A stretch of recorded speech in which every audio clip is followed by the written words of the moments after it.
ಅಮ್ಮ ಒಂದು ಜೋಕ್ ಹೇಳಮ್ಮ.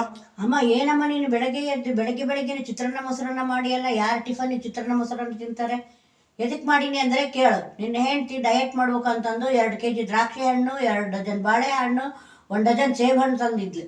ಪಾಪ ಆಕಿ 2 ವಾರ 3 ವಾರ ನನಗೆ ಡಯಟಿಗೆ ಹಣ್ಣು ಫ್ರೂಟ್ಸ್ ಚೆನ್ನಾಗಾಗ್ತದೆ ಅಂತಂದು ಹೇಳಿ ತಂದಿಟ್ಕೊಂಡಾಳ. ನೀವು ನಾನು ಡಯಟ್ ಮಾಡ್ತೀನಿ ಅನ್ನೋದು ಫ್ರಿಜ್ ತೆಗೆದು ಹಣ್ಣು ತಿನ್ನೋದು, ಫ್ರಿಜ್ ತೆಗೆದು ಹಣ್ಣು ತಿನ್ನೋದು, ಬಾಳೆಹಣ್ಣು, ದ್ರಾಕ್ಷಿ ಹಣ್ಣು, ಸೇಬು ಹಣ್ಣು ಎಲ್ಲ ಖತಮ್ ಮಾಡಿಬಿಟ್ಟಿರಿ. ಆಕಿ ನನ್ನ ಡಯಟೆಲ್ಲ ಹಾಳಾಗೋದು ಅಂತ ಹತ್ಕೊತ ಕೂತಾಳೆ. ಮಾಡ್ದನ್ನೆಲ್ಲ ಹಾಗೆ ಉಳಿದ 1.5 kg ಯಾರು ಬಿಸಿ ಹಾಕ್ಬೇಕು?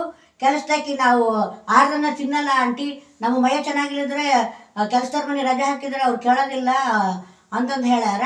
ಅದಕ್ಕೆ ಈ ಚಿತ್ರಾನ್ನ ಮೊಸರನ್ನ ತಿಂದರೆ ತಿನ್ನಿರಿ, ಇಲ್ಲಿದ್ರೆ ಉಪವಾಸ ಬಿದ್ದಿರ್ರಿ ಅಷ್ಟೇ. ಆಕೆ ಡಯಟ್ ಕೆಡಿಸಿದ್ದಕ್ಕೆ ಹೋಗಿ ಆಕೆ ಮೊದಲು ಸಾರಿ ಕೇಳು. ಸಾರಿ ಏನು ಬಿಡಮ್ಮ, ಹಣ್ಣು ಮತ್ತು ಎಲ್ಲರೂ ನೋಡೋದು, ಎಲ್ಲರೂ ತಿಂದೀವಿ. ನಾವು ಡಯಟ್ ಮಾಡ್ತೀವಿ ಅಂದ್ಕೊಂಡಿದ್ವಿ, ಹಣ್ಣು ಅಷ್ಟು ಖಾಲಿ ಅದು ಮತ್ತೇನು ಮಾಡ್ಬೇಕು? ಉಪವಾಸ ಇರ್ಬೇಕೇನು? ಅದಕ್ಕೆ ಊಟಕ್ಕೆ ಬಂದೀವಿ ಟಿಫನ್ಗೆ. ನೀನು ನೋಡೋ ಚಿತ್ರಾನ್ನ ಮಾಡಿ ತಿಂದರೆ ಬಿಟ್ರೆ ಅಷ್ಟೇ. ಚೆನ್ನಾಗತ್ತಲ್ಲಮ್ಮ ಜೋಕ್.